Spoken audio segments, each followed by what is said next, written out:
Boom, we are live. Ladies and gentlemen, thank you so much for joining us. This is another Combat Insiders Live post WrestleMania 36 recap. This is night number part number 2.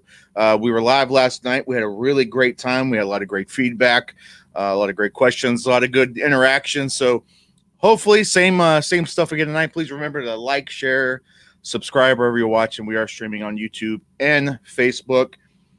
And just like last night, I'm bringing two of my good buddies over here, Mr. Live Worldwide, Mr. Jeff Houston. We're going to bring him in.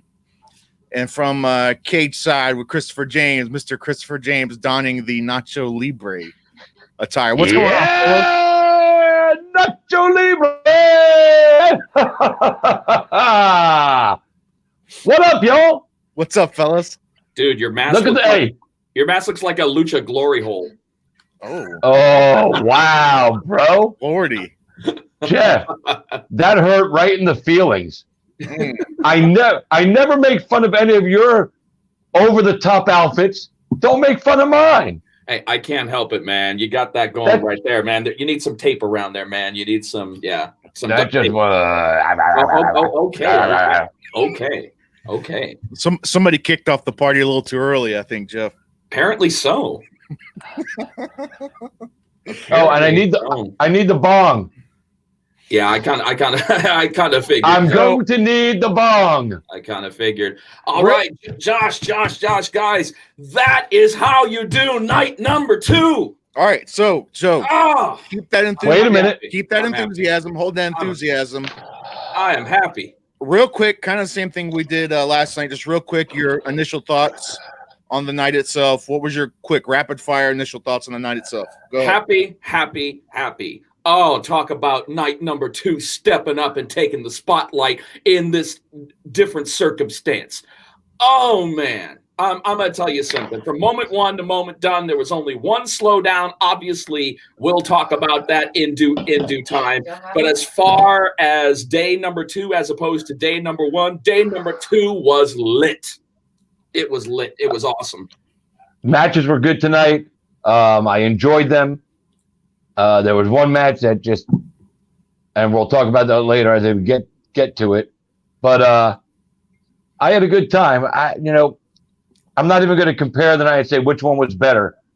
They were both awesome, and I'm just grateful that we were able to watch. Of course. So I'm not going to say one night was better because I'm just going to look at it the whole show. And overall, I enjoyed the whole experience, except for a couple of matches that just were fucking dumb. You know what? I'm actually, believe it or not, I'm right there with you guys. I thought it was a solid night. Overall, there were a couple spots tonight, but I thought the matches were, I dare say, probably overall a lot more solid than they were Saturday night. So I agree. And we're gonna get down into the nitty gritty of those, and we're not gonna bother with the layout and the set, obviously, because it's the same fucking thing as yesterday. So we're not. So there's no point in even going into that. There's no point going over that. So before we go though, and we'll go over the matches. We made our picks last night. We did. Jeff picked 6. I picked 6. Josh picked 4. Okay. Just wanted to throw the scores out there. Not too bad. There's not a competition, but me and Jeff won. Hey, to be honest, considering like half of them, I really didn't. I was just throwing out guesses anyway. But fair enough. So I guess let's go over. I did not see the pre-show. Natty and Liv. So if you guys want to go over that one real quick, I didn't get a chance to see that one. So it was a cool match. Like I said, I picked Liv Taylor to win. I thought they're going to start her push. It was a good match. Natty did a job for her, just the way I expected. Solid 3.5, however you want to do it, because the match did what it was supposed to accomplish. Open the show, a little bit of fucking fun, and the result was what it should have been. So 3.5. I'll give it 3.25, just in the middle of 3 and 3.5. There we go. 3.25. Okay, Jeff. Okay. I'm going to give it a 3 because the match itself was, it was pretty decent. I mean, it wasn't anything worth bragging about. The ladies came out there and they gave us what they had. The only thing I would have liked especially. Ooh. What the I hell? was giving you a round. I was giving you some applause. Yeah, right. Yeah, you're just trying to get your shine on Nacho Libre. But I give it 3 because the only thing that I didn't like is that I would have loved to have seen Liv Morgan maneuver out of the sharpshooter. And I think it would have been nice to see that. She could have gotten a little shine on from that heat. That's the only issue that I had with the match. I would have liked to see, because I love when Natty puts on the sharpshooter, because besides Brett, she's the only other person to ever do it right and do it properly. So I would have liked to have seen her get in it, either get to the ropes, maneuver out of it somehow, and then get the W. So that's why I give it 3 stars. Okay, let me get 3 stars. Fair enough. And once again, I did not see it, so but in fairness, I'm not going to rate this one. Obviously, I didn't get a chance to see this, so we're going to move on to the next match, which was the NXT Women's Championship for the Charlotte Flair versus Rhea Ripley. I'm going to start off with this one. Go ahead. I'm going to start off with this one. Match of the night. Match of the night. Talk about nobody wanted to follow that match. And I had a feeling that they were going to put on a clinic and they were going to put on a classic. And hey, what's up, Mike? What's up, Mike? There's your favorite person there. What up, Mike? Hey, Mikey Smith. How you doing, dog? You got to give Chris. You got to give Chris credit for presentation tonight. I don't know what that is. It looks like gibberish, but we're gonna go with it. Okay. JSY. Okay. Jamin Fellows said JSY, so that's probably some text talk that the kids use today that we're not hip on. Well, we're a bunch of old farts and fogies over here. I mean, at least numbers-wise. I mean, maybe not inside, but I'm going to tell you, it was exactly what I wanted to see from both. Back and forth. It was the call that I did not make because I'm going to be honest, Chris actually had the insight on what was going to go on and how Charlotte was going to be utilized moving forward to help push the NXT brand. So, Matt. Yeah, people want to know what the hell you're wearing. Matt Redstone. Nacho, that's my brother. That's my little brother, by the way. Okay. It's Nacho Libre. Nacho Libre mask, Matt. Come on, bro. Get with the program. Get with the times. But What's was up, great. Jaden? Thanks for watching. Sorry, Jeff. No, that's all right. But it was great back and forth. And Rhea, I can't get a straight word in edgewise. Both of y'all, shut the fuck up for a second and let me finish. I popped that because you gave me the credit for having the insight. I meant to do it a minute ago, but I was sharing the broadcast while you were talking. Let's get with the times here, people. Let's get with the times. Now, what's going on here is seriously, you're not gonna shake me out of my monkey tree, so don't even try. This was a solid back and forth. Rhea Ripley absolutely proved that she is a main event caliber talent. Michael, I'm sorry, bro. I'm going to disagree with you. The chemistry, the back and forth, and fighting off the figure 8 as much as she did was just absolutely fantastic. She sold the leg very well throughout the match. She had very, very good offense as well as defense. But in the end, the Queen came through on that. When you lock in that figure 8, there's not a whole lot that you can do. Absolutely fantastic. My opinion, match of the night, 4.5 stars. Appreciate that Jake, for the subscribe. I'm actually going to jump in here real quick, Chris, and then I just want to say real quick, I won't be too long. I thought it was a solid ass match. I thought it was really solid. Match of the night, I don't know. I thought it was a really well done, old school, solid match. And, there was a lot of teases. There was a lot of false finishes, and I thought it was really, really, really, really well done. I think they made it tough for the rest of the night to kind of follow up on that. And, that's just kind of my 2 cents on that. I thought it was an amazing match. I gave it 3.5 out of 5. So I thought it was a pretty solid. How do you call it an amazing match and say that everybody else didn't want to follow it and they give it a 3.5? Yeah. What kind of curve are you grading on? First off, hold on. You're crapping on your own spot. You just crapped on your own answer. No. Because if I give everything, if I give everything a 4 or a 5, if I really think something is special, then it's not going to mean anything if I give everything 4s and 5s. 3.5 is a good score. 2.5 is average. It's above average. It's out of 5. What do we got there? Actually, 2.5 is average. That's what I said. 2.5 is average. I gave it 3.5. It's above average.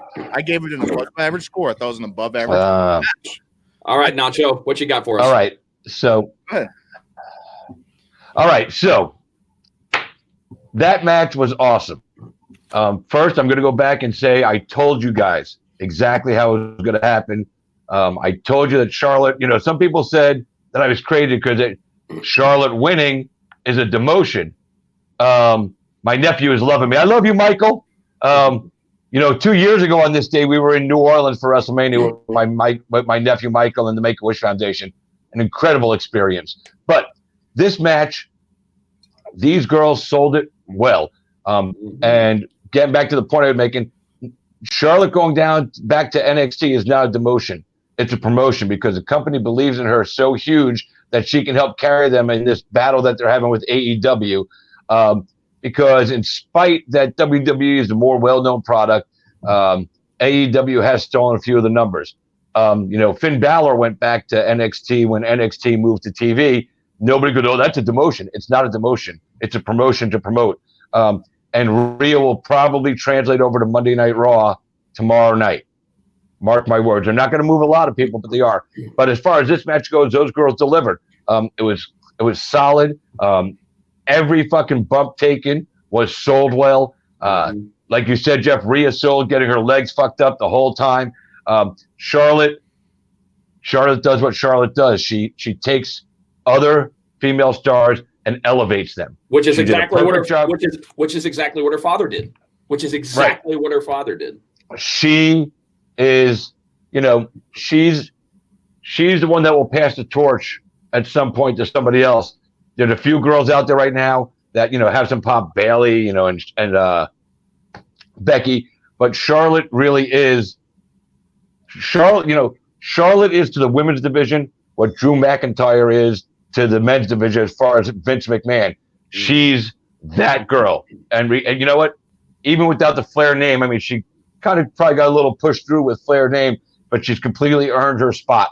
She delivers every night. She delivered in this match. I knew she was going to win, and I liked the finish. They sold the finish well. Like you said, there was a couple of, false finishes early. And it was a good, long match that delivered top to bottom the whole time. I give it a 4.25. Okay. Jeff, what was your score, by the way, for this one? 4.5. Okay.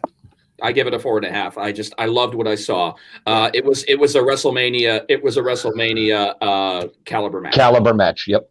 Absolutely. Ding, ding, ding. All right, Chris, you start off this next one. Bobby Lashley versus Aleister Black. Why do I get the shit match? Come on, man. That's fucked up. No. Listen. That match was filler. There was no build up to it, really. There was no hype around it.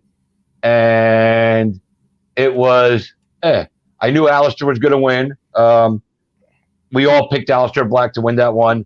But it was good. It was good. Aleister Black is going to get a push. I agree with that, Matt. A little bit. What Matt is saying right there. She actually did have a few times where she was running fast. Yeah, well, she's still learning, and she'll continue to evolve. I mean, I'm not going to shit on her for that. Neither am I. I do want to say she did a good. I do want to say that I do feel bad for the superstars tonight and last night that this is their first Mania. I wish it was better for them.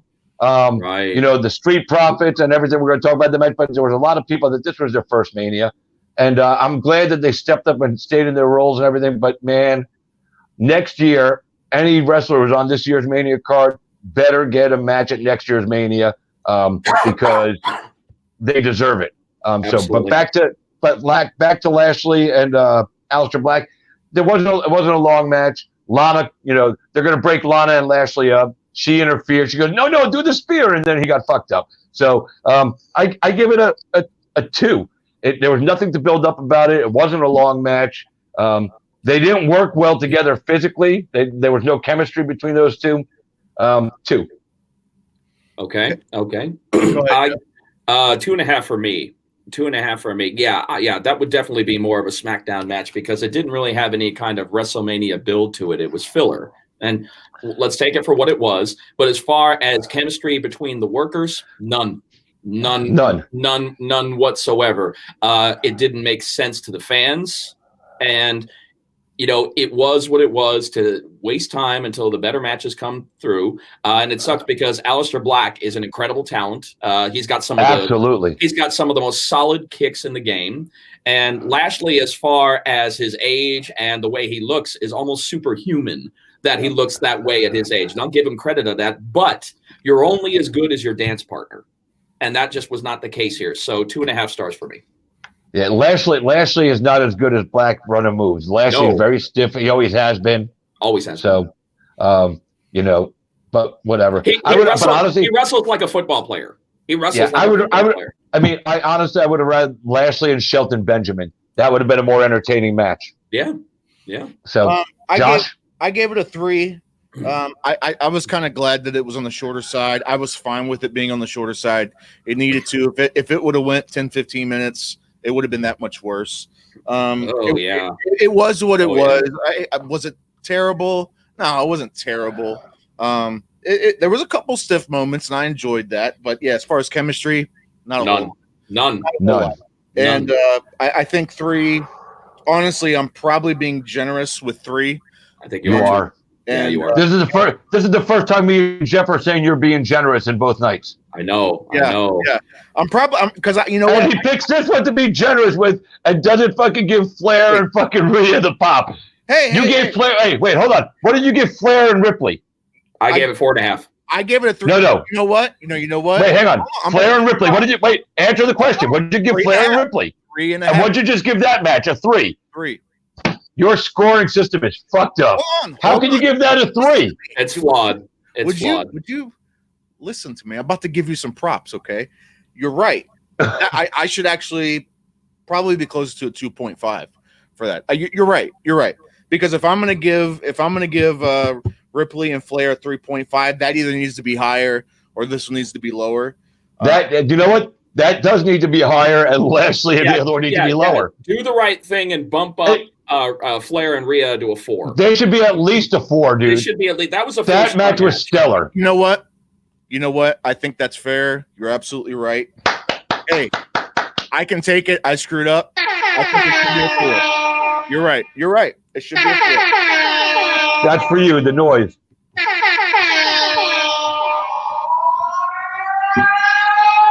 You guys are right.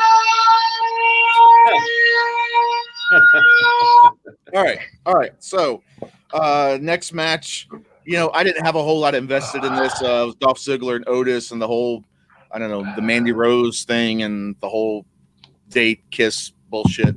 I didn't really have a whole lot invested into this. It was exactly what I expected. It was a little back and forth, the big man versus the small. I will tell you this. I thought Otis bumped way too much for Dolph. I really did. Because Dolph is maybe 100, $150, $160 maybe. And you got Otis. Dolph's 215 pounds. Oh, yeah. Shit. No, he's not. Dude, he is. No, he's not. Muscle weighs more than fat, dude. No, he's not 215, my ass. 215 pounds. Guaranteed, dude.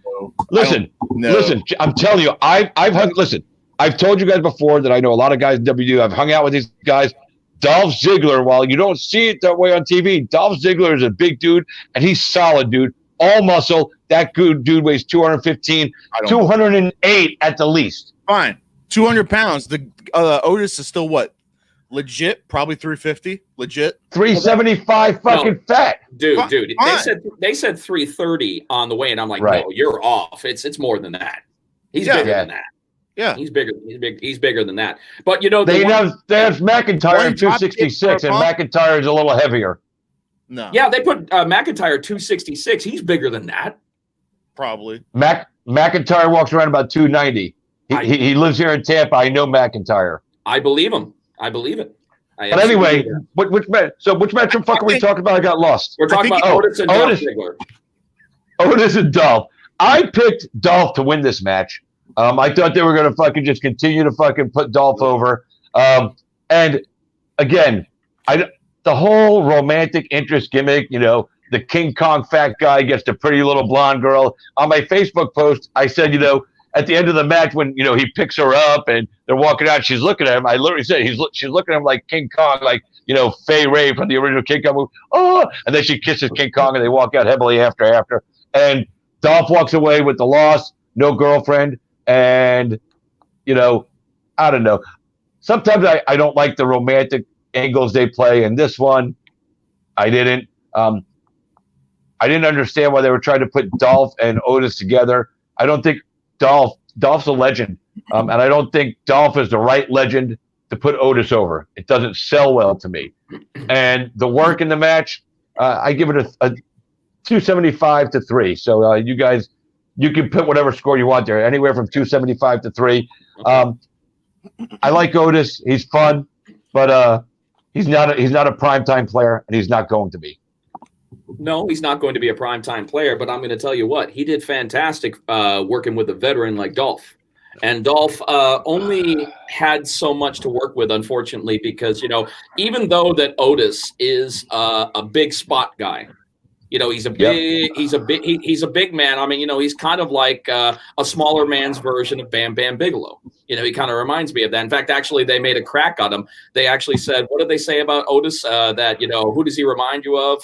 Somebody that Bam Bam Bigelow ate is what JBL said. However, I didn't even catch that. Damn it, I missed that. The only thing that that's funny.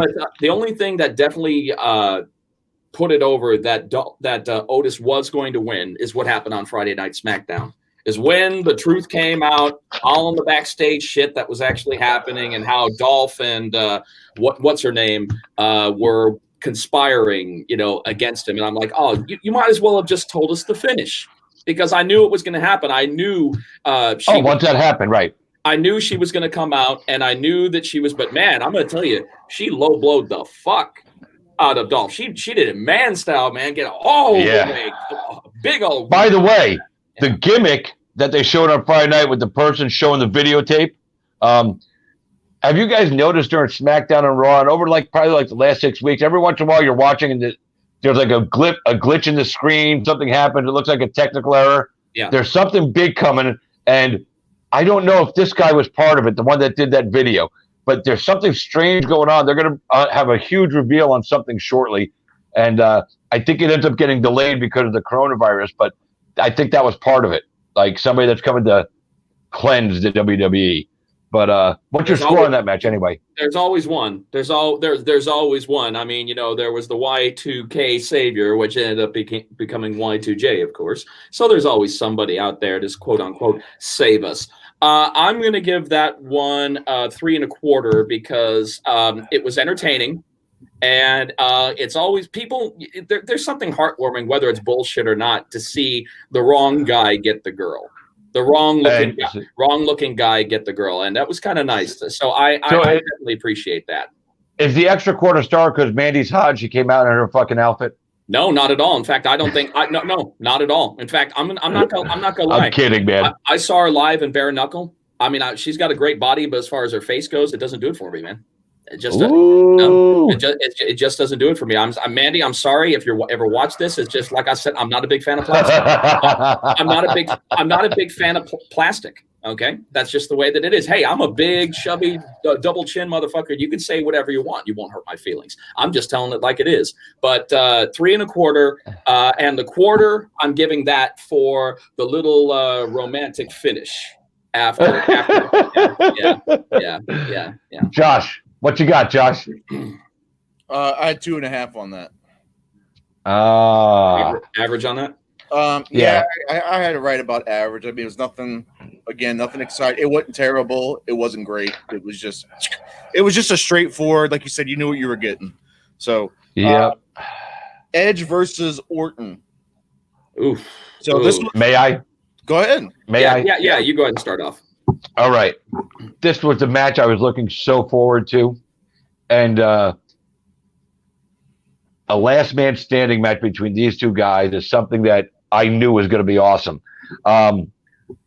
They did so much to each other. They truly used the environment around them well. I knew it. It was funny, too. The opening of the match, Edge is standing out in the middle of the ring. I looked over at my wife. I said, they're going to hit Aunt Randy's music, and he's not coming down the ramp. He's going to come in from behind and fucking crack Edge. Exactly what I expected, and they did it exactly right. Like it did. It hits him with 2 RKOs right off the jump. Edge takes his, does a job in the beginning, works the job right.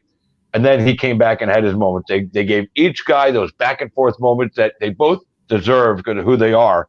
And the right guy won. That for me, look, me and Mike Smith agree. That was the match of the night.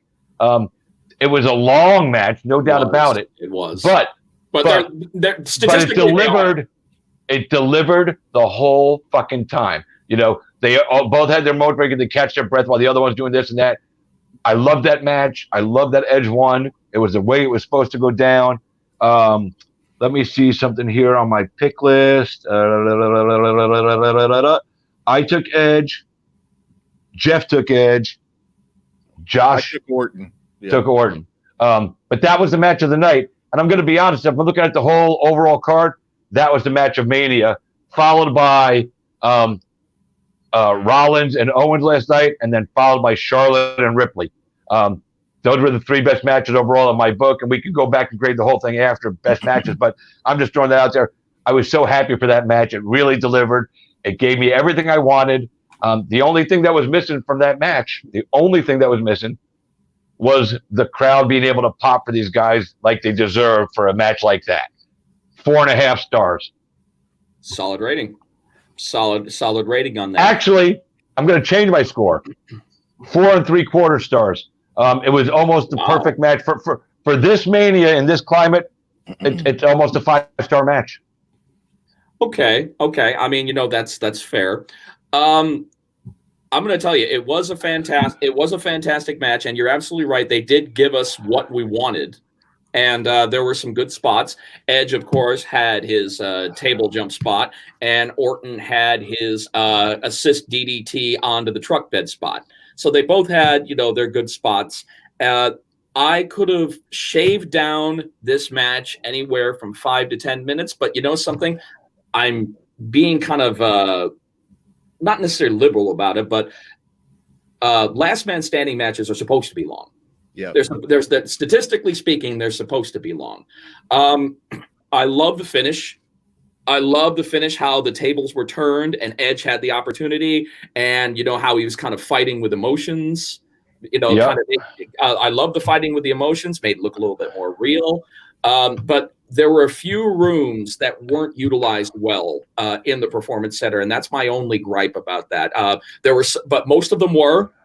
They got creative, especially in the main boardroom with that big steel table where Edge went ahead and got up and clinged to the roof. Up in the fucking hang on to the chain link fence over the roof and drop the elbow. Dude, that was fucking dope.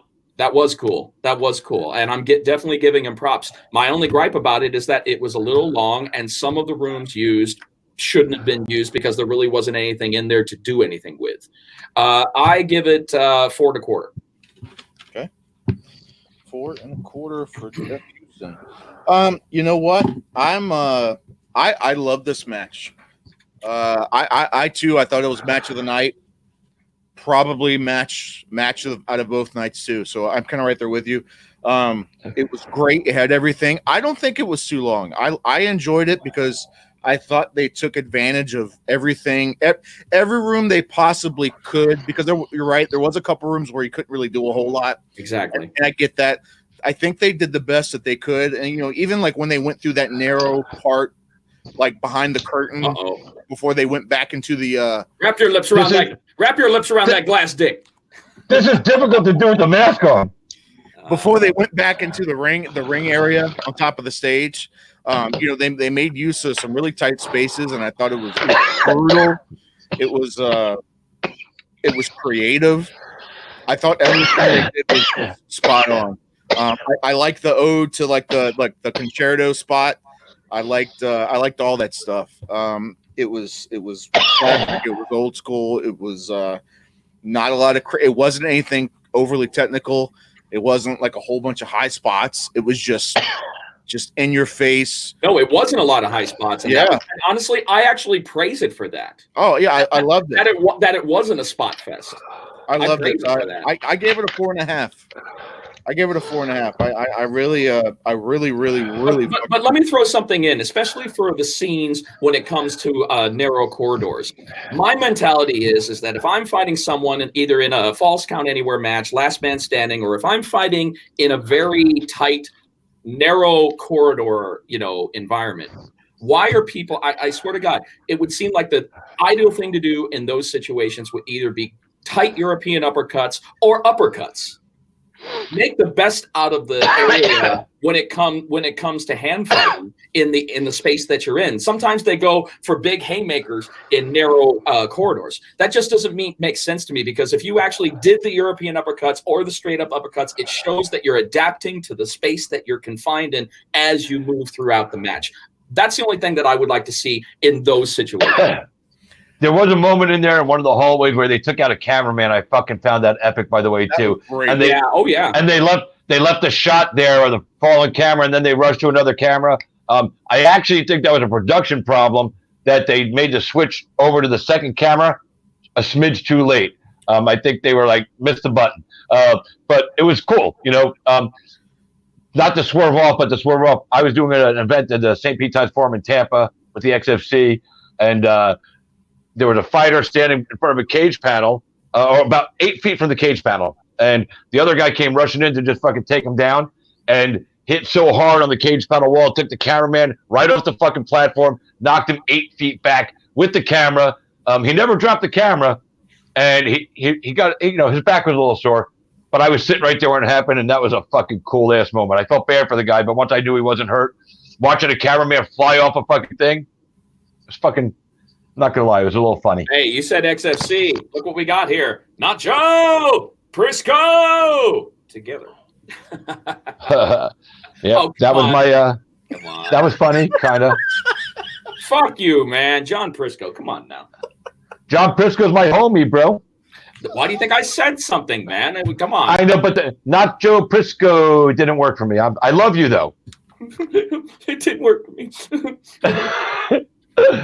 All right, what are we moving on to now there, Josh? Anyways, get the truck back on the road, Josh. Help us. So a match that I honestly watched it and I still don't quite fucking understand it was the Street Profits versus Garza in whatever his name is, something theory match. Why didn't you understand? I'm not even going to break it down. I gave it a 1.5 out of 5. I thought it was a sloppy tag match. It wasn't very good. I think 1.5 out of 5 is more than fucking fair, to be honest. But also think about what happened. The Street Profits actually got stuck in a real messed up situation because they were facing a tag team that wasn't complete. It wasn't a tag team. It wasn't. Yes, it was the Street Profits. Yes, it was. It was tag team. The team that they were fighting wasn't a legit tag team. It wasn't a legit tag team. It was. That's what I'm saying. Yes, it was a last-minute setup. So because Andrade fucking broke a rib. Exactly. So they just didn't have much to work. Legit. With, unfortunately. Yeah, but that should have made them look that much better because they were the established tag team. But you can't. But listen. But Garza is an outstanding fucking performer, and Austin Theory is also an outstanding performer. You can't make them look under their potential to a new young tag team that's kind of, they all came through NXT together. So the fact that they were able to kind of hang with them in the match is exactly the way it should have been. It's not like bringing in some of the jabronis that they brought in to, welcome new tag teams in and bring these guys that nobody ever sees except for the night they get beat by the new tag team. Like the Viking Raiders beat so many guys that we never heard of. Who's the big dude with the orange beard? What the fuck is his name? Had the spider in his fucking thing. Bray Wyatt's old homie. Eric Rowan. Eric Rowan. How many times did they put Eric Rowan in a smush match where they just brought in some jabroni fucking, from the local wrestling performance? A jobber. And he gets kicked in the face. A jobber. Lower than a jobber. Lower than a jobber. Yeah. Now, the Street Profits, I like the Street Profits. I like their gimmick. They're fun. The people like them. William Long says they're terrible. I don't think they're terrible. I think they were terrible tonight. Goddamn. No, they were awful tonight. Those guys are two guys that need the crowd pop. It's hard for them to fucking sell their gimmick when they need the crowd pop. They're both athletic. and they both can do really cool If you things. can't work in front of nobody, then you can't work in front of 10,000. And you can't work exactly. So if that's Listen, their excuse, Exactly. if that's their excuse, They can work. They worked. They did their job. They hit it. Listen, those two hit their moves. They hit their fucking bumps right. They took the bumps they were supposed to take right. no, the shit was sloppy all night. No. It was. They are not veteran flyers. They take chances, and I'm telling you, There's nothing you can say, Chris. They are these guys have potential injuries written all over them. I mean, what's his name the other day from Street Profits did a bump and he almost fucking broke his back. Because shit happens. Well, I know it does, but the thing about it is that they're not veteran flyers and they're taking unnecessary risks without talking it over, and it shows. Well, again, and they didn't have time to prepare for this match with these two guys. It's For irrelevant. what it was, It's irrelevant. no, This is Wrestlemania. That's irrelevant. No, it's not irrelevant because fucking a last minute match in this fucking scenario, it's not irrelevant, It's dude. not MMA. You got listen. It's not. Listen, like a training hold camp on. where they train. Listen. It's not like that. No, dude, it's actually listen. You can't have a pre-match with the guy you're fighting inside the octagon. You don't have fucking warm-ups with bare knuckle fighting champions because that's legit stuff. With this, these guys have to work together. All of them. Ask them. You know, you were in the business. You have to work together to fucking get chemistry. You have to have warm-ups. You have to have practice center with some of these guys. New guys come in. You know, you have to work with them. So these guys haven't had a lot of time where they work together. They didn't have a lot of time to prep. If that's the case, but if that's that the plays case, in. all right, I understand that, and I somewhat agree with you on that. But if that was the case, and this was the did you guys see this? Then let me ask you something. Hold on. Then why weren't they on the pre-show? Why weren't who on the pre-show? Because it's the Raw Tag Team Championship match, dude. Listen, how many times have tag teams been on the pre-show before? Right, but these guys have been getting a push for the last fucking 4 months. First, they start out just in the backstage doing commentary, making fun, and now they're the Raw Tag Team Champions. And then they've moved them up. The WWE probably elevated too quickly, but I think that's because I think one of the Viking Raiders guys is actually hurt. Because the Viking Raiders were on a run. So the next popular poppy tag team that they can put on this, they can put the belt on these guys for 6 weeks, let them fucking be goofy and fun and sell their gimmick, and then they can fucking take them right off them. And guess what? These two guys won't suffer any damage by not being the tag team champions. So this is what we have right now. They performed to the best of what they could against a fucking tough situation. I give them a 2 3/4 stars. The work Jesus Christ. 2 3/4? No way. Sure. No all way. 4 guys. My Listen, scoring is messed up. Come on, Chris. Dude, you're way too undergenerous, dude, and I'm just being real about it. I didn't give him 3 stars. I might be a little strict. That was the worst match of the night. 1.75 for me, and that's generous on that stuff. I disagree. That's okay. I still think with the substitution of Austin, I still think it should have been bumped to the pre-show. Well, it does. At the end of the day, it's like this. Like, I'm gonna be like Dana White right now. When Dana White says, at the end, we all bitch about decisions and judge and everything. At the end of the day, Dana White goes, "I'm not a fucking judge. I don't get to score the fight. I'm not the matchmaker. I don't get to fucking figure out which matches go on the fucking TV side and the main cards. But it's a WWE Raw Tag Team match for 2 guys that they've been popping, and people like them, even if there were. Look, how far has John Cena gotten into fucking how far has John Cena gotten in his career? Mike Smith, I may be, but how far has John Cena gotten in his career? And John Cena is not John Cena. I think we can all admit as popular it is, and he's overcome all of it. He's not the best worker. Hulk Hogan was definitely not the best worker. These kids are young. They're working. They got put into do a spot. They did it. And they won like that's an entirely different conversation. That's just not. Listen. Totally agreed. Way different conversation. Listen. I'm just trying to make a point that everybody isn't a great worker. Let me say this too. So I don't agree that the Raw title match should have been on the pre-show. It's still a title match.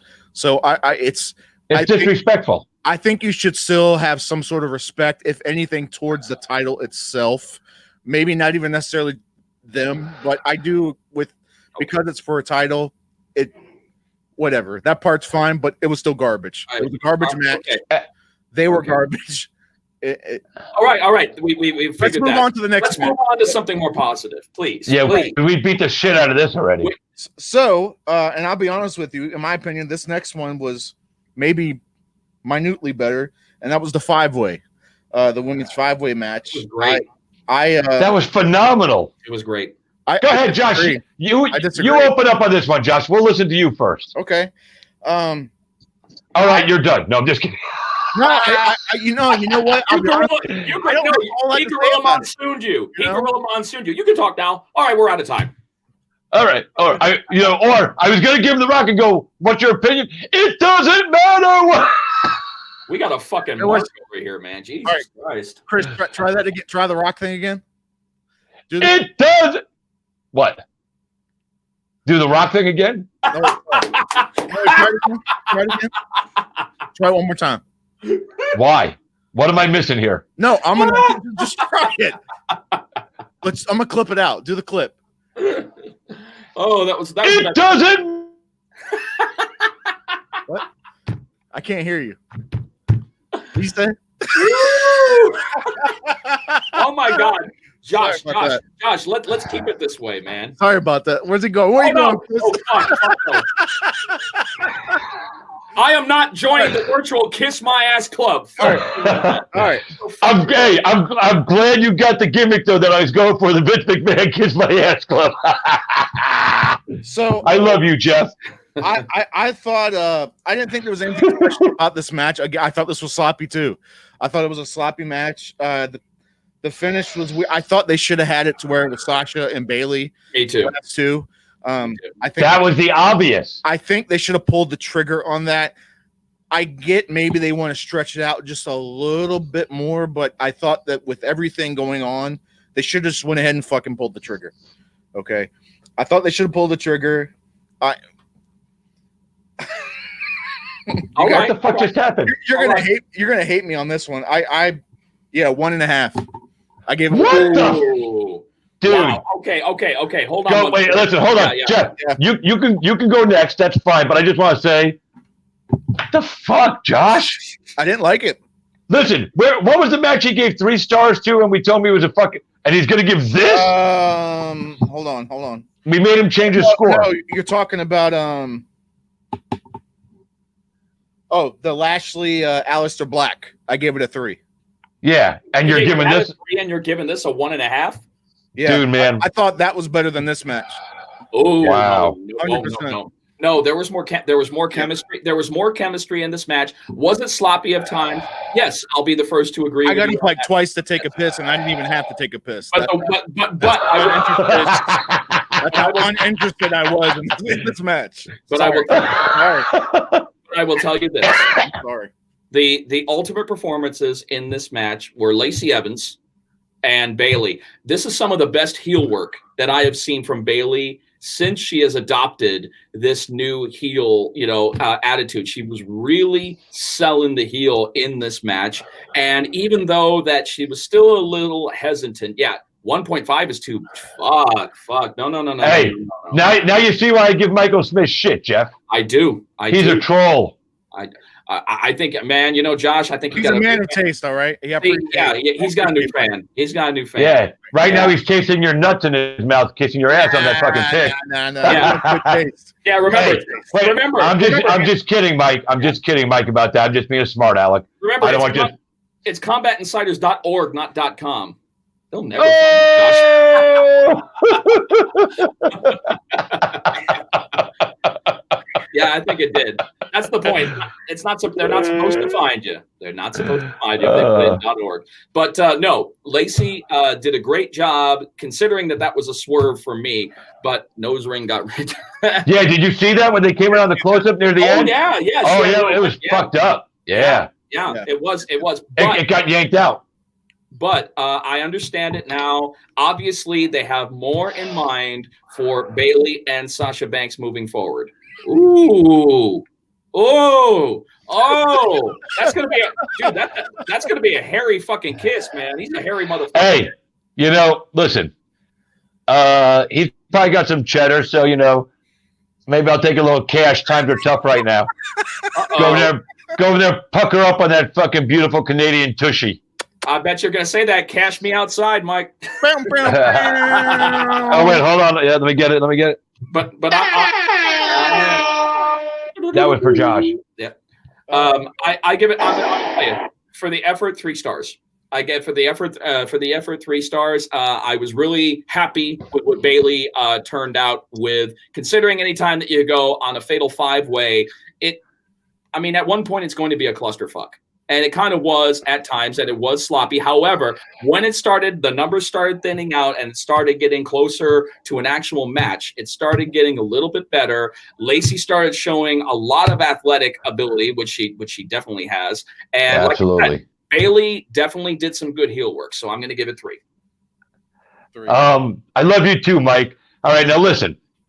With this match right here, of course, and I'm going to say this, in any other big, 6-way matches, this and that and the other thing, when they have matches like that, even with some of the best workers in the business, there's always going to be moments of slop because that's just the way this works when there's so many involved. I mean, it just happens that way because there's so much going on and boom, boom, boom. So there's going to be moments of slop. So I'm not even going to grade it on that.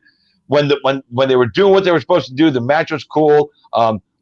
Everybody had a moment in there where they got to shine a little bit. I love the 4 girls fucking piling on top of fucking Tamina to fucking pin her. Cool. That was awesome. But here's the thing. This match, I'm giving this match a solid 4. And you know why? Because and pay attention, because the match is more than just the work. Every single person that watched tonight all expected Sasha to win. Nobody picked Bailey to retain. I did. Well, yeah. Wait, hold on. I did. When I'm talking about us 3, I'm not talking that we're not everybody. Yeah. Out in the world, everybody picked Sasha to go heel and fucking go heel on Bailey. And actually, Sasha ended up taking the bumps from Bailey tonight and came in and saved Bailey. The WWE did a great job on swerving all of us, leading us all to believe they led us right where they wanted us to go. No, 4 out of 5, Daniel. 4 out of 5. He's giving it a 4 out of 5. Absolutely. And because of the way the match finished and the way they fucking led everybody down that path, 4. Hey, Daniel, he gave a 3 to fucking Aleister Black and Bobby Lashley. You're damn right I did. So please. You're damn right I did. If 4 out of 5 is right for this match. Mike says girl on gore action is normally fun. This wasn't. I agree. Well, I think you're talking about different G on G, bro. That's a different episode starting tomorrow. After dark, so stay tuned. So the next match was the Festival of Fun Bullshit. The Firefly Funhouse match. I'm sorry. Versus Bray Wyatt. That's how you do a movie match. That was so much fun. It was stupid. No, it wasn't. I'm going to tell you, it took us back to different eras. Even the Saturday night main event with the cyclone steel cage and the little distortion in the camera. All this shit had nothing to do with tonight's match. This was supposed to be a match where fucking Cena was supposed to put Bray Wyatt over after he didn't get to do it 6 years ago. This absolutely did nothing. It doesn't put Bray Wyatt back over at all. If anything, it stalled the growth of the Fiend character. It was dumb. It was useless. It was pointless. And for what it was, it just took too long. And, at the end, boom, the fucking mandible claw, boom, it's over. We saw the Fiend. Wait, hold on. This was supposed to be the Fiend versus Cena, right? It was supposed to be the Fiend versus Cena, right? Right. And we saw the Fiend for like 15 seconds. Yeah, 15 seconds. Bullshit. 1.0. Fuck. There was no wrestling. There was no wrestling. Actually, 0.5. They didn't even fucking wrestle. Wow. I'm sorry, man. I'm sorry. I didn't tune in to watch a movie. I tuned in to watch a wrestling match. Yes. When I want to watch movies, I go to Netflix and chill.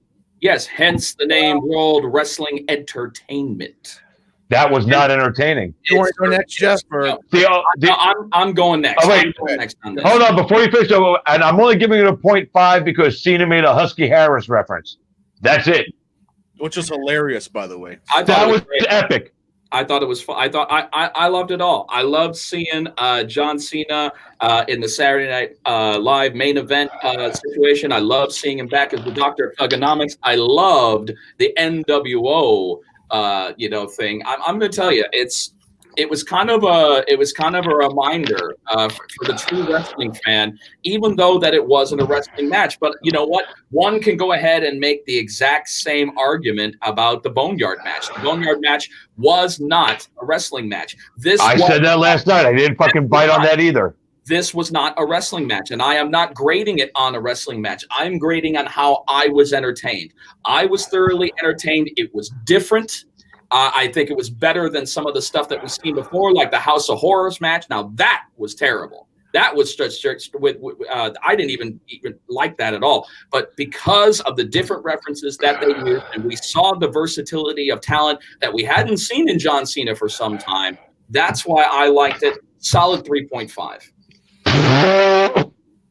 That was your worst score of any match so far, Jeff. I can't see that. Opinions are like I can't see that. I can't see that. Fine, you can't see it. Opinions are like assholes. Everyone's got them. Everybody's got one. Come on, dude. Give me a better cliche than that. I struggled with the score in this one because, as a wrestling match, obviously, if you're going to look at this as a wrestling match, it's Hello. But, again, what did you rib me on yesterday? It's also entertainment, right? It is World Wrestling Entertainment. So, and I get that. I think for what it was okay. It didn't blow my socks off. I mean, there was a couple cool references. I like the Husky Harris thing. I like the Thugonomics thing. I like the NWO thing. It was all cool little moments here and there, right? This is tough. I'm gonna give it a 3 because I did enjoy it. I did enjoy it as a match. Obviously, there was nothing, but it really wasn't a match. It was purely spectacle. It was a movie. But the point of that match was the point of that match being brought to WrestleMania in the first place was supposed to be to fucking let Cena do a job for Bray Wyatt, because Cena, who's earned the right to do a job for anybody he wants and help push somebody over, Cena wanted this match. This is the only reason he came back to WrestleMania. He talked about it doing shoot interviews on TV. He talked about it in some magazine articles that he felt that out of all the matches he's had in his career, this was the one he owed to give somebody back, to put them over the proper way, the way it was supposed to happen before. He didn't get that opportunity. Of course he did. He got the opportunity because it was more of a mental thing rather than a physical thing. He was messing with him in a sense. It was more of a mind mess rather than anything else. I mean, come on. How many times have we seen mythology play out inside the WWE? And there's no fucking way that could happen. I mean, perfect example. Royal Rumble 1994 casket match between Undertaker and Yokozuna. They put Undertaker in the casket. They roll him back. Green smoke comes out of the fucking and then levitates like he's fucking ascending to heaven. How many times have mythology play out in WWE and still consider it cool? That's exactly what we saw here. We saw the mythology play out, and that's why I liked it, because it was more of a mind game rather than a physical game. And that's why it went over for me. So they sold it as a match, and all they did was cut a stupid promo. There was no match. So for that reason, it only gets to 0.5. It was billed as a match. It wasn't billed as a fucking vignette. It was billed as a match. We got 0 match, 0.5, and only because Cena brought up Husky Harris. And somebody said that he brought up Nikki Bella. So boom, boom, boom. There we go. 0.5. They both took a good jab at each other. Totally disagree. Okay. All right. Well, we've said our piece on that one. I guess it's time for the main event of night 2, which, of course, is Drew McIntyre and Brock Lesnar. We didn't see Paul Heyman play that out, because what's the point? Because Paul Heyman panders to the crowd for the repeat of "my name is Paul Heyman" and what they say. So there was no point in Paul Heyman doing that to an empty house. So I agree. So I certainly appreciate that, and called this actually exactly how I thought it was going to be. It was going to be a finishing move match, and that's exactly what you said. And that's exactly what it ended up being. It was nothing but F5s, and it was a few Germans, but mainly F5s and Claymores, and it went just as long as it should have. Yeah. And I am so fucking happy for what happened. For Drew. Drew sold the win and the celebration after, like he should have. He sold it just as well as he would have if he was in front of 80,000 people. I was so happy for Drew. Drew did a fabulous job with a very short match, high intensity between the two. I've never seen anybody kick out of an F5 at 1. That was definitely a first. That was definitely a first. I've never seen it. We never saw anybody kick out of a Claymore at 1, and Brock did that. No, nobody's ever kicked out of a Claymore. So that's why he returned the favor by kicking out at 1. So that was pretty fucking cool. He kicked out of 3 F5s. No one's ever right too, right? He was about to deliver a 4, and he ended up connecting with 4 Claymores. The last one was a little weak. I'll definitely give that, because the momentum of where he was coming off the ropes, it wasn't going to be a full-on one. But he still got the deuce. I was happy that they are trusting Drew as the man as of right now, because I definitely believe that they should. So I give this one because the fact that it was a shorter match, but the effort was still great. I give it 3 1/4. I liked the match because it did exactly what it was supposed to do. Put the title around fucking Drew. And like you said, Jeff, we all knew. I think anybody who knows this and watches this long enough knows that this was going to be a finish fest, because that's the only way these two can go. Lesnar, in all his fucking matches, I mean, that's really what it is. He grabs a hold of you, he throws a couple of Germans, he pins you. Brock doesn't do a lot of work. Even in the Royal Rumble, where he kept taking guys out, he didn't do a lot of major work. He did a lot of finishing moves and fucking this and that and throwing guys over the top. He's not working with Kurt Angle anymore, so he doesn't need to worry about technical shit. Yeah. So I give this match a 3. It's just, there wasn't a lot of it. For a main event, it should have been something a little longer, I think. It's the main event of Mania. So I think you have, even with that, and sans the crowd, you just have to give more of a match, regardless of the crowd in the building. You have to give more of it, You have to let them, have some moments outside of the ring in this match and let them smack each other around, break a table, announce table, something. You know what I'm saying?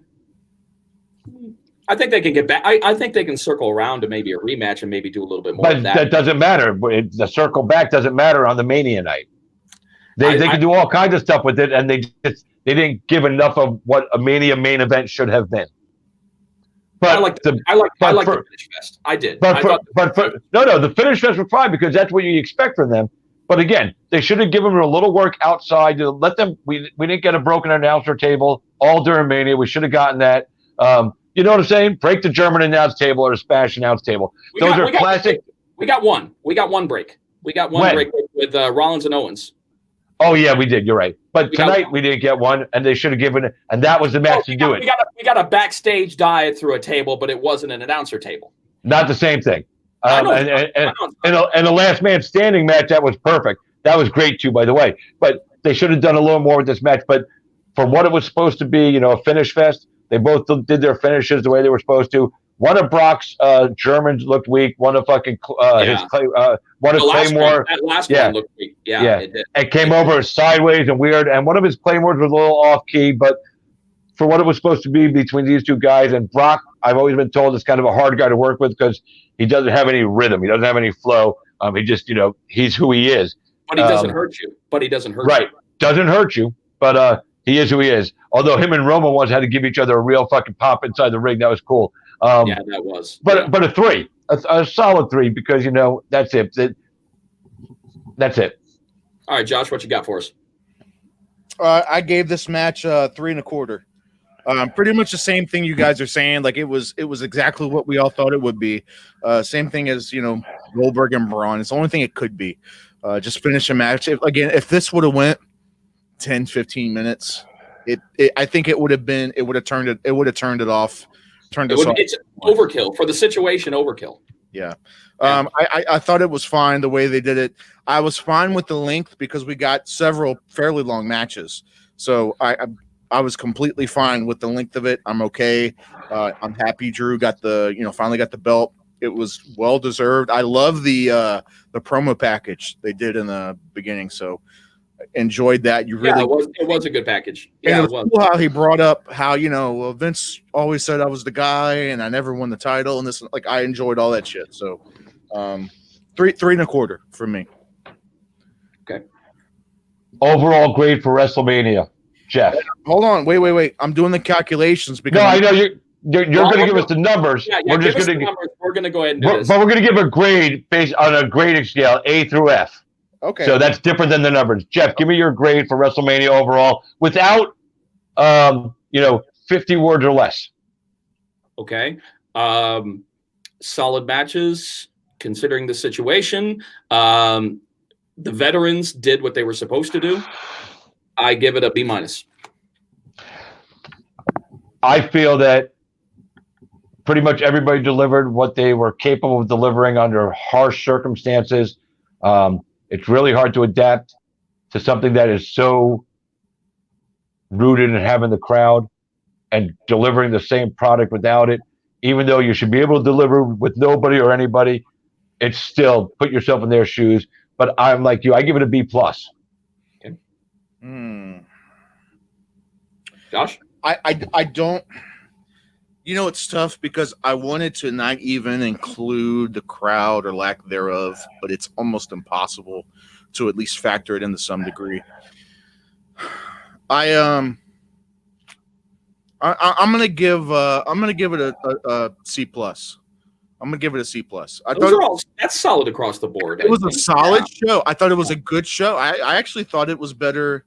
If you would have put the same Mania in front of the same crowd, I think as last year, I think it would have blew last year out the water, to be honest. I didn't care much for last year at all. It definitely blew the last one that I went to out of the water, and that was WrestleMania 32. The only cool thing about WrestleMania 32 was the Hell in the Cell. Other than that, that was another WrestleMania that we were plagued with injuries and a lot of potential good matches that could have happened, didn't happen. There were some great cameos and all that good stuff, but as far as the match qualities go, the only cool thing was the Hell in the Cell and the triple threat for the women's title. Other than that, terrible Mania out of that. So definitely a million times better than WrestleMania 32 was, in my opinion. Yeah, I'm not going to try to compare it to other Manias because that's not fair, because this one had so much going against it, worse than any other Mania in history. You know what I'm saying? The circumstances to even get this show to TV or pay-per-view or the network, the hurdles that they had to go through to get it. This show stands alone on its own. You can't compare it to any of the other ones because it was so different and unique. So like I said, it's a B+ for me. The workers did what they had to do. Commentators, did what they were supposed to do. It was cool, and it provided us a moment we all needed, during what we got going on. Hey, I'm happy we got JBL back for a couple of nights. That was nice. Yeah, I like JBL on the mic. Me too. I like him so much better than Jerry Lawler. I love Jerry Lawler, but JBL. I don't know if I can go with you on that one. I like JBL now as opposed to Jerry Lawler, now. Listen, JBL is the perfect heel commentator. You know what I mean? And he's better than Jerry because everybody loves Jerry. And when he tries to sell heel, it doesn't work for him anymore. You know what I mean? It just doesn't. He's that beloved guy. So if they're gonna have, if they're gonna have somebody else bring in a third man on the team, let Jerry kind of play a little in the middle. But I don't think he's not the heel commentator that they need against, the regular guy. He's not the heel commentator that he used to be. Yeah, he used to be major. He used to be a major heel commentator back in the 90s. But as of right now, no, he's not. He's not the necessary heel commentator that you need now. But they're bringing him in to do that, and it doesn't work anymore. No, JBL is legit. JBL is awesome. There were guys that we looked at over there. Jesse the Body Ventura. He was so good at what he did. Bobby the Brain Heenan was fucking epic at the desk. Vince McMahon fucking was always fun to watch on the desk back in the day, fucking working with different guys. I love when Vince and Jesse were together. That was some good stuff. Paul Heyman was a hell of a good heel commentator for the brief time he was there. Even even the spots that Samoa Joe's done recently. Samoa Joe is awesome He's a good on talker. the fucking commentary. He's great, and he could even ride the line of boom, boom, boom, up and down, favor and hatred. William, we're talking about heel commentators. I definitely think the Gorilla Monsoon is probably the best of the best, and the best, obviously, when it comes to the best pair in the history of WWE. That goes without Gorilla saying. and Jesse, Gorilla, Gorilla and Bobby. Nobody, nobody had the chemistry that Gorilla and Bobby had, and they never will. Real quick before we move too far, I want to give the numbers. Okay. Yep. I tallied up all the numbers between yesterday and today. Okay. So this is y'all's average score for based on every match we gave. Okay. Chris, your total average score was 3.39. That's for both nights. That sound fair? That's about a B plus, yeah. Okay. Jeff, you're at a 3.24. Really? Yeah. That's about a B minus. Really? Wow. I thought it'd be a B plus. Wow. Yep. I'm at 2.98. So, I mean, I'm not that far away. So, I'm right about where I said C plus. I'm at 2.98. So, we're almost right there. I'm right there. Our numbers match our grades, which I find fucking awesome. Yeah. That is cool. That is cool. Yeah. So, solid WrestleMania overall, man. I'm glad that and it's one we'll never forget because of the circumstances. We'll never forget it. We'll never forget it. 100%. Anytime we go back to it, it's one of those ones that we can't really knock because of the time and what everybody. And you also have to remember this: it's what everybody was going through, not just America, not just us as a country, but everybody. The whole fucking world was going through that. Real quick. Gentlemen, do you guys have a drink or anything in front of you? No. You have something in front of you? Anything? He's got that. I got this. That'll work. Guys, if you're at home and you're watching this and you appreciate it, give a cheers to your laptop or to your phone, and cheers to you, gentlemen. Cheers to you guys. And it was a great WrestleMania, and I tell you what, in a time where everything has gone to shit, it was a little bit of sunshine for a little while, and I tell you what, I appreciate it. I was entertained. I appreciate them, and I was happy we did this. I was happy we did this with you guys. You guys were awesome. I can't believe I stayed in the match for over an hour, man. That thing was hot as fuck. I bet you're dying. I bet you're dying. I did it for the entertainment value. Yes. So, nothing like a Nacho Libre glory hole mask. Absolutely. Yeah, you wish you could get my glory hole. I don't think so. There's anyway. Wow. Can we swing? That's me swinging in the dick. Can we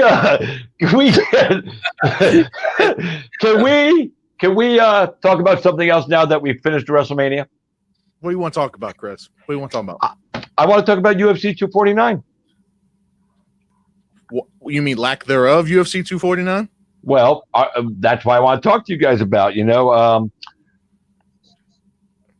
Do you think it's going to happen? I think it's going to statement tonight saying that he was going to announce the card tomorrow. Announce the card tomorrow. So I still, like I said, I think he's supposed to announce the card and the location. He also said 100% Khabib is not fighting. That was his statement he made tonight. Yeah. What's your thoughts? If it does happen, I don't think it should. Why? Because it's just running into way too many hurdles at the time. And I understand what Dana is trying to do, but the big money fight that everybody was absolutely up for is not going to happen for now a record sixth time. 6 fucking times. Fifth time. No. It was 5 times previous. Number 6. This is number 5. Number 5. Go look it up. It's number 6. Oh, number 5. We'll look it up. I mean, that's fine. But I actually thought it was number 6 too. That was the number I had. It's number 5. All right. I'm just not happy about the fact that they're really gonna take a chance. And as of right now, I don't think that they need to take a chance. I think it's something that needs to be left. Hold on. I think it's something that needs to be left for the right time, the right place, and the right location. I just think they're spending way too much time scrambling. I appreciate the fact that they are trying to scramble. And I appreciate that they're trying to give us live entertainment from the number 1 MMA organization on the planet. And I love Dana White's resolve through this. I do. I'm not denying that Dana White Okay, is doing but everything let possible me stop you and interrupt you for just a second, because you were all okay with WrestleMania taking place, and you're saying that the MMA shouldn't take place, dude. That's kind of not. It's hypocritical to me. You were fine with WrestleMania. You didn't say one word that WrestleMania shouldn't happen over the last 2 nights. Neither one of you did. So if you're okay with that, you have to be okay with this. And if you're not okay with this, then you should hang on. Let me finish my statement. Then you're not okay with if you weren't okay with Mania, or if you're not okay with UFC, you shouldn't have been okay with Mania. Well, the big money, yeah, the big money fight isn't going to be there, and we're so what?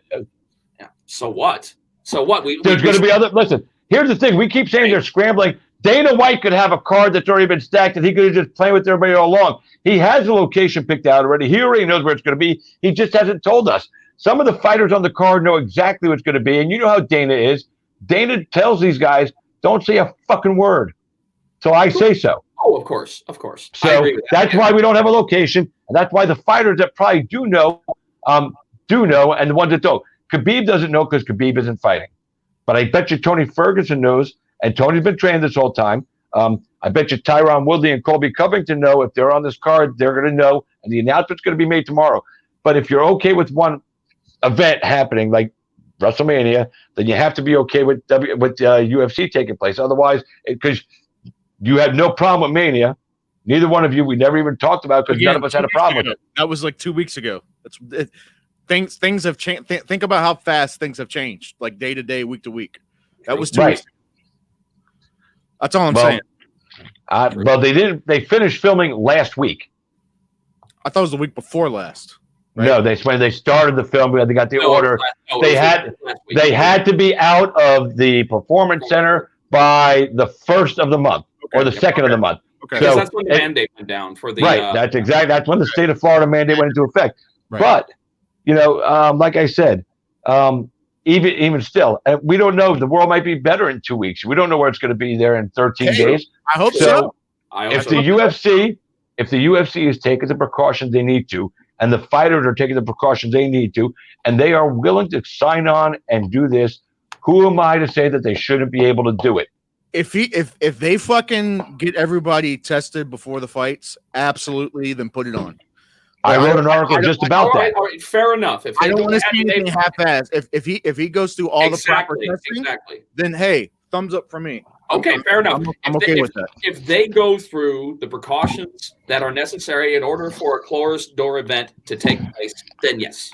Then do you not? But you're saying that like you don't think they would do that in the first place. I don't know what you're. I don't know what. Let me ask you a question. What is your experience dealing with the UFC behind the scenes?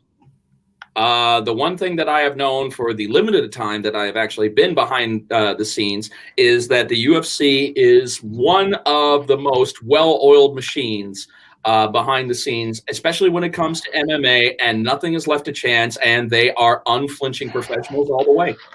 Do you understand that the health precautions they take and all the stuff they do prior to any fight week, during fight week, how much they look out for the health and welfare of the athletes? Of course I do. Okay. With that being said, you shouldn't be surprised or even concerned that they're not going to implement even stronger safety precautions. Different situations, different things could be up in the air. That's the only thing that I have any kind of reservation about is that I will add this. I'll add this, Chris, is like that's kind of slightly unfair to say, because in terms of like testing for this thing is like I said, again, it's changing day to day. So correct. I don't know. I don't know what they're capable of. So that's why if they have capable testing where it's like, hey, you show up on a Wednesday, you get tested, by Friday we'll have the results. Great. They're not even going to have to wait that long. By the time this event rolls around, they're going to have testing kits that are going to give you results in 2 minutes. They will test you on Wednesday at 2:00 in the afternoon, and you'll be getting your results at 2:02. Then you get a thumbs up from me, my friend. So and listen. Okay. Even if Khabib doesn't make it, which Dana said he's not absolutely 100%, he's not fighting. That doesn't mean we should cancel this event. There's other fights on that card that are going to be awesome, and they're going to fight anybody else. Well, here's the thing: Tony will probably fight. I don't know. Here's the thing, because they talked about Justin Gaethje. They offered him the fight. Justin Gaethje and his camp have been silent. We haven't heard a word from them in the media since that offer was made. Tony doesn't think highly of Justin. He goes, what's this guy, 4-2?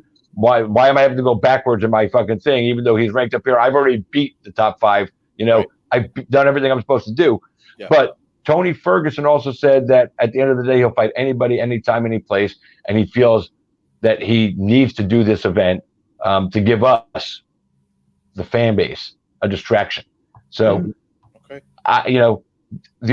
if Jeff Houston was going to take that fight against Tony, I'd watch. I'd pay double for the pay-per-view. Oh, okay. All right. I think Jeff could take him. Yeah. Keep dreaming there, man. No, Jeff. Yeah, baffle him. You baffle him with our we got the gift of gab. We could out-talk him and confuse him, and then fucking take an illegal nut shot, take the point deduction. When he gets back up, you fucking crack him right on the way up, and you fucking knock him out. The only way that I would have any kind of a chance in that situation is if the cage door was completely open throughout the entire fight. That's the only way. Only way. I would just pretend it's WWE style and try to escape the cage, and then pretend I won by escaping it. Or I do a Oh, you know what else? Or do WWE style like fucking Eddie Guerrero. Toss the chair and then fall down backwards and everything. Like, what? He's got the chair? Hey, ring it. Disqualification. If you ain't cheating, you ain't trying. If I was in there with Tony, I would just, as soon as he came over and fucking touched me, like, we'd go to touch gloves at the center. I'd just fall down, be over, get my check, and get the fuck out. Oh, the finger point of doom. The finger point of doom. Yes. You guys want to touch gloves? Boom. All right. Oh. And that's it. Where's my check? Who's got my money? Hey, you know what? I tell you what. If they do the testing, I hope it does happen. If they can get the testing, then I'll change my mind. Oh no, I'll change my mind on that. Okay, if everything's done according to the testing and the parameters that are set forth right now for wherever they are, thumbs up to them. Absolutely. We did an event a couple of weeks ago here in Florida with a company called Combat Night. Boxing Commission sanctioned it. I talked with some people that were at that event, and the highest level of safety and precaution for the athletes was taken. And this is at a regional show that doesn't have the same kind of financing and money and ability to do a lot of things that the UFC could take to the next level. Sure. So I'm not worried about this. Let me rephrase that. I'm not worried about the way the UFC is going to implement every possible health safety protocol they can, because they can afford to. I was not worried about the fighter, but I'm worried about the fighter. I'm worried about everybody. But again, if they're healthy and they're willing to fight and the precautions are taken, I don't see why this event. I will say this, and I wrote an article about this on my website. You can check it out, mymmashow.com, cheap plug. The article states, I think for this time being, any events moving forward, no more than 5 fights. Like a fight pass card, 5 or 6 fights, but I think 5. I think that makes it easier to put on an event, logistically speaking, for the UFC. I think it affords a lot more safety precautions for the fighters and the commissions that have to be involved, that have to be in the buildings. But we don't need 13 fight cards right now. Okay, fair enough. Before we get any further into that, gentlemen, I'd like to take a side note for a second, and I'd like to send some prayers and some good wishes out to a friend of Bare Knuckle Fighting Championship. I don't know if you know about this, Josh, but do you know our boy with the ISKA, Thomas Sconzo? Yep. Yeah. Yeah, it is. Thomas Sconzo, unfortunately, has been diagnosed with coronavirus, and he is currently suffering from double pneumonia right now. So I just want anybody who's watching and anybody who knows Thomas and knows the amazing individual that he is and how instrumental and how much that he has been a supporter of Bare Knuckle Fighting Championship. I just want to send out prayers, and I want to send out nothing but love and good thoughts to not only him, of course, but his family and his friends who are currently going through this with him. And, Thomas, you got this, man. I mean, I know that you've had some tough fights in your life, and I know that this is going to be a tough one, but you got to know that you've got so many people behind you giving you well wishes and prayers. You're going to pull through this, and we're going to see you again at Bare Knuckle in perfect health. So once again, guys, please send those good thoughts and wishes to Thomas Sconzo. 100%. Amen, brother. Amen. Whew. Damn. today when I woke up, I got, the memories thing on Facebook, popped up my WrestleMania memories. And like I said, the last WrestleMania I attended was 2 years ago in New Orleans. I went with Make-A-Wish. My nephew Michael is a member of the Make-A-Wish. He's a Make-A-Wish kid. He's got some, serious health issues. And it was probably the most humbling and awesome experience I ever took part of in my life. And I've done some really cool shit. But seeing the WWE superstars in this environment with those kids is the most heartwarming thing. All the kids that we went with were awesome kids. I became friends with a lot of their families, and one of when I was at an event last year, one of the kids in the group, his name was Jonathan Thomas. They called him JT Thunder. That was his wrestler's name. He was a kid that was just full of life. He was awesome. He passed away. I was actually at an event in Pensacola, and all these, memory things came across my page today, and I can't even lie. I lost my shit. I almost was going to call you guys and say I'm not watching Mania tonight. I'm not coming on the show, because it really just hit me all day. I had a lot of wrestlers, reach out to what's going on here with this fucking stream? Like, what do I keep freezing? It looks like you're fine on our end. Okay, if you say so. So anyway, I had a lot of wrestlers right before he passed away. Samoa Joe, Sheamus, who's the Australian girls, that tag team? Who am I thinking of? Which one are you talking about now? The Australian girls are a tag team. The Iconics. The Iconics. They did the New Day. I called Joe, and Joe got all these other people to make little videos because they knew we were getting close to the end for Jonathan.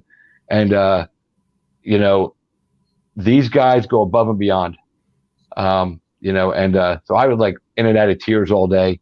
After Jonathan passed away, I actually was at an event, like I said. So the UFC Fight Pass crew filmed 10 count that I did, as I announced him going into the gates of heaven. I gave him a big, full, glorious intro. I shared the video with his family. And it reminded me that I wanted to say this about today. WrestleMania, but I'm just going to say on this, there's other things too, but WrestleMania is so much more than just wrestling. There's so much more that goes behind this. Like, and I think the biggest losers for like this year, foundations like the Make-A-Wish Foundation are other ones that do a lot for kids. And all these kids this year got, watch it on TV, watch this, stripped down version of it, but they didn't get to be there like they probably would have been. And for some of those kids, they're not going to be around next year when this comes around again. And that makes my heart hurt in a way I can't even put into words. And I'm not trying to bring a downer to this show, but I just want to remind everybody that, we're all grown-ups for the most part, even if we act like children sometimes. But there's even with this coronavirus, there's kids out there that go through so much every day and are stronger than you, me, and Jeff combined. The true warrior spirit, they know they're dying and they still smile and they laugh and they just say, whatever. I don't know if as a grown man I could have that. I don't know if Jeff could. I don't know if you could, Josh. And we'd like to believe that we're that strong. But I just want to remind everybody that just remember that, even when we think we have it bad, there are people out there that have it so much worse than us, and they walk through life every day with a smile. And I have to remember that sometimes too. And, being around the Make-A-Wish Foundation and those kids reminded me of that I have to be more appreciative of what I have and the good moments in life, and not focus so much on the bad, even in a bad time like this. So my message is, I know the world sucks today, y'all, but let's try to focus on the good parts out of it. I see a greater sense of community in my neck of the woods. My neighbor to walk around every day, we're all saying hi to each other. There's little things that people are doing, and let's try to carry that forward even when this is over. Let's not go back to being the arrogant, self-fucking, righteous, it's all about me kind of people, because Well, we're the all world's changed. we're all guilty. You The know, world's we're all changed. guilty. Let's change. Let's change with it for the positive. Yeah, and I just want to say, when I say this, I'm not saying this is bullshit. I love everybody, man. I don't like some people, but I love everybody. Sure. You know, and I'm honored that I get to do stuff like this with you guys. You know, on a serious, you know, talking about WrestleMania, talking about MMA, being a ring announcer, interviewing fighters in the UFC or bare knuckle. My life is so blessed. I got a great wife. And sometimes I bitch because the fucking dumb girl at McDonald's fucking didn't take the pickles off my burger when I asked. Right. The fuck is wrong with us? Right. I'm not the only one, by the way. Right. True. Right. So True. I always got to remember not to put a somber on, but these kids go through so much worse than we do, and they face it head on and smile. So just remember, next time you think you got a shitty thing going on, think about one of these kids that had been diagnosed with cancer at 5 years old and isn't going to live to see 6. Right. And tell me how bad your day really was. Yeah. Agreed. It's all about perspective. It's all about perspective. Yeah, I've been a wreck all day. I'm not going to lie, because I keep thinking about JT. You know, my nephew, God, you know, bless, he's still alive, and he's doing well. But I keep thinking about that boy JT because he made me laugh. You know, he's a funny kid, and he's you know, in the short time I knew him on Earth, man, he really was just a funny motherfucker, dude. Yeah. He was like 11 years old, fucking. He had the spirit and the soul of us. Yeah, like our age. Like he knew so much about wrestling. Knew more shit than a lot of grown-ups I know. And I'm talking about old school stuff. Like anybody our age that's been watching wrestling should know a lot of shit, you know, if you watched it your whole life. And he was fucking schooling guys at the hotel that thought they knew shit. He was like, oh, no, let me explain this to you. And he would just put them in their place. I'm like, JT, I love you, man. That's cool. That's cool, man. Very well said. But that's why I had to stay on the show tonight, because if I didn't stay on the show, that kid would have come back and haunted me, because he would have said, Chris, you're being a pussy. Well, I tell you what, man, we appreciate you, and we were glad you stayed on, man. And I love you guys, man. This is fun TV. Yeah, no, I'll tell you what, I had a good fucking time, especially these last couple nights, these last couple streams, man. Great fucking time. You guys are awesome, funny as hell. And I appreciate you guys taking the time to, you know, out of your day to do it. So absolutely. Much. On that note, ladies and gentlemen, again, we appreciate you two for watching and sticking around with us, and your participation, your feedback. Again, I can't say it enough. You know, I thank you, fucking thank you. So you guys are amazing, and I'm honored that you asked, brother. Absolutely. And one more thing to say. I'm going to say it again. Congratulations to the new WWE champion, Drew McIntyre. You accomplished a dream. We're happy for you, bro. That's it, guys. Hey, before we go, can we do something fun? Go ahead. Sure. Each one of us should give a little impersonation of a wrestler we grew up watching, or even one of today's. Like, give us their tagline, or, you know, if they got a big pop thing, we should all do one. And you should start, Josh. I'll go for it. Okay. You go ahead. Go. All right. Let me just think of okay. I got a promo in my head. Ready? Yeah. Wait. I got to set the mood. Uh-oh. Let me guess. Here comes the light down. Yeah. Uh-oh. Hold on. I got to set the mood. Uh-oh. I'm hearing some bells.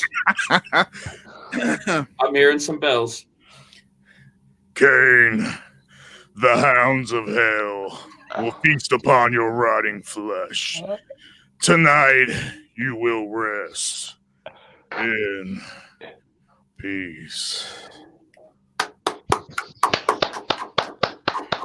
Bravo. Very good. All right. Now it's time for me to go ahead and style and profile. Oh, shit. Watch out now. Style and profile, because and believe me, this is the real deal.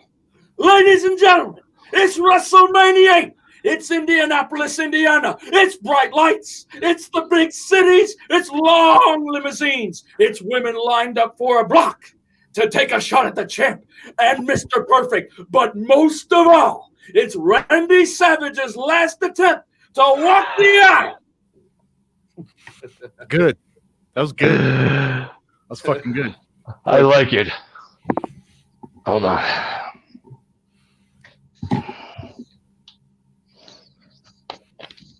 Uh-oh. He's preparing. Finally, The Rock has come back to WrestleMania! Right here in Tampa Bay. If you smell what The Rock is cooking. And the eyebrow. And the eyebrow. Josh, you know something? I'm having so much fun about that. Round number 2. Let's do one more. Oh, hey, I'm only doing one. I'm tired now.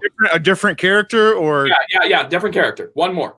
If you don't Okay. want to do one, if that's fine. I might. We'll see what we do. All right.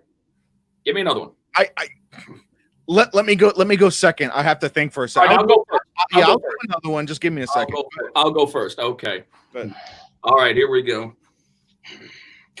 Hulk Hogan, this is the time that the Warriors and the Maniacs come together as one. I am not here to do anyone any harm. I am here to take the Warriors and the Hulkamaniacs to places they should never have been.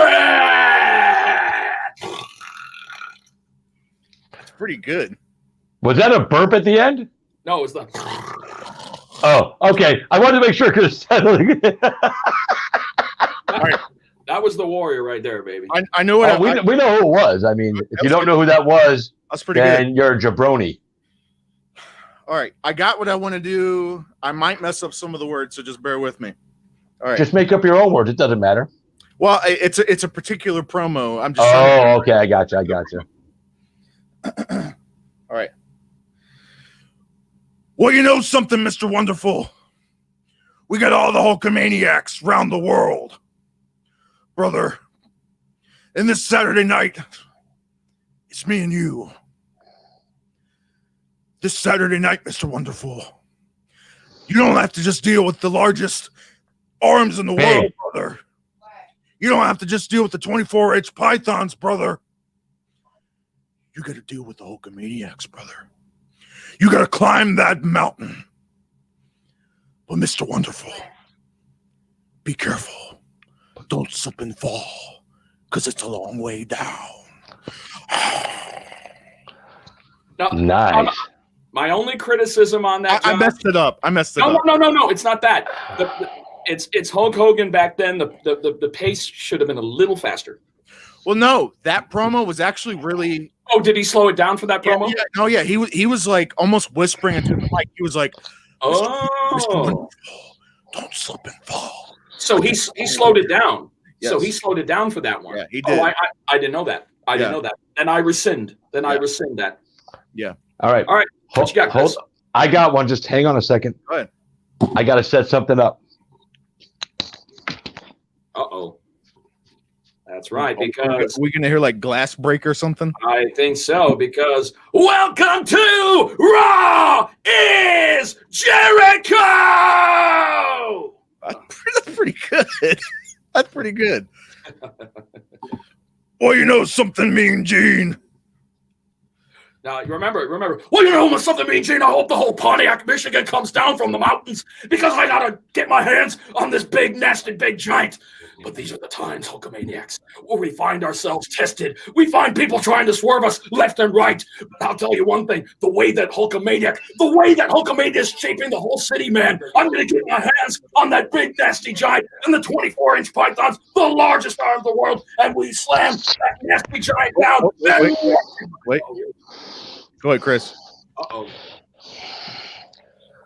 Oh, yeah. Let me tell you, baby, Macho Man is so happy to be back at WrestleMania this year. But I'm not coming alone, boys, because, you know, what always inspired me to do this, it wasn't just snapping into a Slim Jim. It was snapping into it with my lovely Miss Elizabeth.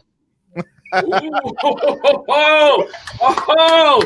got the wife coming in for the lovely Miss Elizabeth. That's funny. And her name is Elizabeth, so. And And that's even better. Well, you know something? If we're gonna, hey, keep the glasses on. Keep the glasses on. Put the glasses back on. Wait, hold on. We're gonna have Babe, where are my regular glasses? See if they're out there. No, I can't see. I will, but I'm supposed to wear the. I can't see. Okay. I don't want to miss what you're doing. Okay. I think they're on the dining room table. Okay. Because we got something Hold good on. here, and this is entertaining, so we need to keep it going. This is more entertaining than the Cena fucking Bray Wyatt match. Wow. Okay, he's got the glasses back on. Okay, there we go. Well, hey! I can even do Jimmy Hart. Well, hey there, Macho Man Randy Savage. You don't know who you're dealing with. The hot rod, Roddy Piper. I see you moving your hands and going everywhere. I'm trying to think, man, you're moving more than President Bush during the time. But let me tell you something. You never bring rocks to a machine gun fight, baby. You've been dreaming about this match, and you've been dreaming. I think it's been all wet, too. That's Roddy Piper.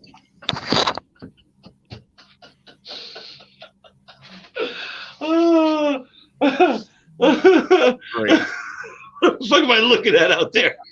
Yep. Oh my God. That's hilarious. Oh my God, that was fucking awesome. God, let's wrap this up. I'm gonna go to bed, man. I'm having fun, but I'm getting tired. Ladies and gentlemen, we appreciate it so much. Let's give our final thoughts like fucking they do on Jerry Springer, right? Is that Jerry Springer that gives their final thoughts? Jerry's final thought. Well, So we here's kind of gave our final thoughts. No. This is a quick 10-second thought. I just want to say thank you for having me tonight. I hope everybody enjoyed WrestleMania. Don't bag on it too much, man. It was a special circumstance. Show love to all these athletes because they show love to so many people that you have no idea, especially the kids that make a wish. I love you guys. Thanks for having me tonight. Don't forget to check out Cave Cyber Christopher James. I do that every week, 5 nights a week right now. Check out my website, mymmashow.com. I put a lot of time in there to writing stuff. Hopefully it's just not me and my wife reading it. Jeff Houston, I love you. Josh Furs, man, thank you for having me, and thanks for being part of my show the last couple of weeks too.